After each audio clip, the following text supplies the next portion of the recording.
ओम साई राम। तो बाबा का करते हुए ध्यान। ओम श्री गणेशाय नमः। पहले कथा आरंभ करने से पहले तो करते हुए बाबा का ध्यान। जितने भी पाप ताप संताप है आप अरदास कीजिए साईं से। जितनी भी परेशानियां हैं अवश्य ही दूर हो जाएंगी। जितना ही कठिन हो जीवन उसका पथ जो है सुगम हो जाएगा।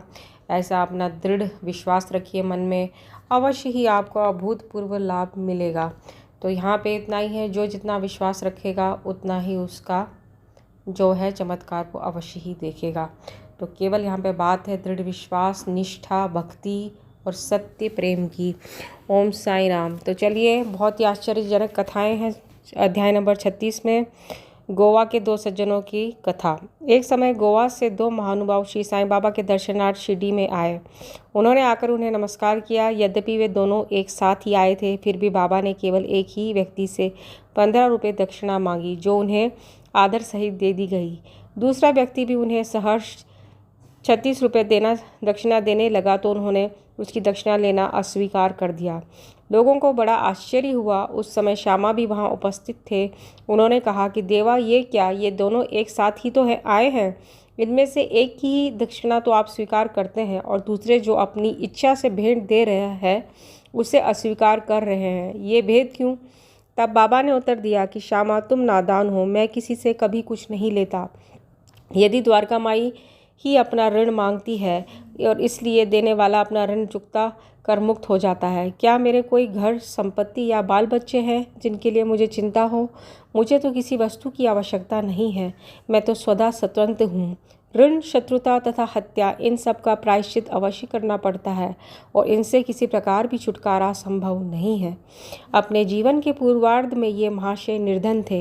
इन्होंने ईश्वर से प्रतिज्ञा की कि यदि मुझे नौकरी मिल गई तो मैं 1 माह का वेतन तुम्हें अर्पण करूँगा। इन्हें 15 रुपये माहवार की एक नौकरी मिल गई। फिर उत्तरोत्तर उन्नति होते होते 30 रुपये, 60 रुपये, 100 रुपये, 200 और अंत में 800 रुपये तक मासिक वेतन हो गया। परंतु समृद्धि पाकर ये अपना वचन भूल गए और उसे पूरा न कर सके। अब अपने शुभ कर्मों के ही प्रभाव से इन्हें यहाँ तक पहुँचने का सौभाग्य प्राप्त हुआ है। अतः मैंने इनसे केवल 15 रुपये ही दक्षिणा मांगी, जो इनके लिए पहले माह की पगार थी। दूसरी कथा। समुद्र किनारे घूमते घूमते मैं एक भव्य महल के पास पहुंचा और उसके दालान में विश्राम करने लगा। उस महल के ब्राह्मण स्वामी ने मेरा यथोचित स्वागत कर मुझे बढ़िया स्वादिष्ट भोज्य पदार्थ खाने को दिए। भोजन के उपरांत उसने मुझे अलमारी के समीप एक स्वच्छ स्थान शयन के लिए बतला दिया और मैं वहीं सो गया। जब मैं प्रगाढ़ निद्रा में था तो उस व्यक्ति ने पत्थर खिसकाकर दीवार में सेंध डाली और उसके द्वारा भीतर घुसकर उसने मेरा खीसा कतर लिया। निद्रा से उठने पर मैंने देखा कि मेरे 30,000 रुपया चुरा लिए गए हैं। मैं बड़ी विपत्ति में पड़ गया और दुखित होकर रोता हुआ बैठ गया। केवल नोट ही नोट चुरा लिए थे, इसलिए मैंने सोचा कि यह कार्य उस ब्राह्मण के अतिरिक्त और किसी का नहीं है। मुझे खाना पीना कुछ भी अच्छा न लगा और मैं एक पखवाड़े तक दालान में ही बैठे बैठे चोरी का दुख मनाता रहा। इस प्रकार 15 दिन व्यतीत होने पर रास्ते से जाने वाले एक फ़कीर ने मुझे दुख से बिलखते देखकर मेरे रोने के कारण पूछा। तब मैंने सब हाल उससे कह सुनाया। उसने मुझसे कहा कि यदि तुम मेरे आदेश अनुसार आचरण करोगे तो तुम्हारा चुराया धन वापस मिल जाएगा। मैं एक फ़कीर का पता तुम्हें बताए देता हूँ। तुम उसकी शरण में जाओ और उसकी कृपा से तुम्हें तुम्हारा धन पुनः मिल जाएगा। परंतु जब तक तुम्हें अपना धन वापस नहीं मिलता उस समय तक तुम अपने प्रिय भोजन त्याग दो। मैंने उस फ़कीर का कहना मान लिया और मेरा चुराया धन मिल गया। तब मैं समुद्र तट पर आया जहाँ एक जहाज़ खड़ा था जो यात्रियों से ठसाठस भर चुका था। भाग्यवश वहाँ एक उदार प्रकृति वाले चपरासी की सहायता से मुझे एक स्थान मिल गया। इस प्रकार मैं दूसरे किनारे पर पहुँचा और वहाँ से मैं रेलगाड़ी में बैठकर द्वारका माई आ पहुँचा। कथा समाप्त होते ही बाबा ने श्यामा के इन अतिथियों को अपने साथ ले जाने और भोजन का प्रबंध करने को कहा। तब श्यामा उन्हें अपने घर लिवा ले गए और उन्हें भोजन कराया। भोजन कराते समय श्यामा ने उनसे कहा कि बाबा की कहानी बड़ी ही रहस्यपूर्ण है, क्योंकि न तो वे कभी समुद्र की ओर गए और न उनके पास 30,000 रुपये ही थे। उन्होंने न कहीं भी यात्रा की, न उनकी कोई रकम ही चुराई गई और न वापस आई।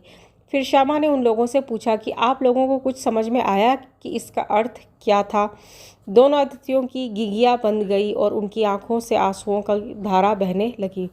उन्होंने रोते रोते कहा कि बाबा तो सर्वव्यापी, अनंत और परमब्रह्म स्वरूप है। जो कथा उन्होंने कही है वह बिल्कुल हमारी ही कहानी है और वह मेरे ऊपर बीत चुकी है।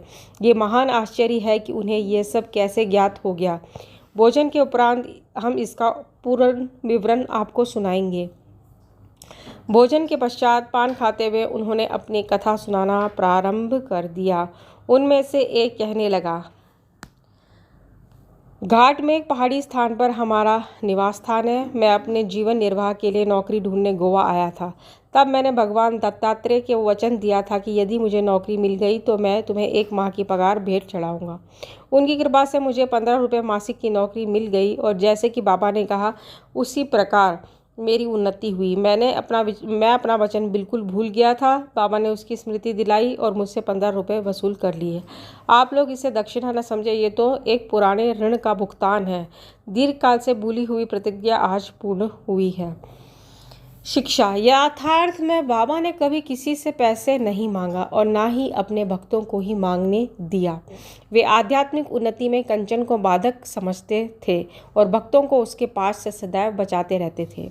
भगत महालसापति उसके उदाहरण स्वरूप है। वे बहुत निर्धन थे और बड़ी कठिनाई से जीवन व्यापन करते थे। तो कल बताएंगे आगे की कथा। चैनल को कीजिए सब्सक्राइब, पेज को कीजिए फॉलो।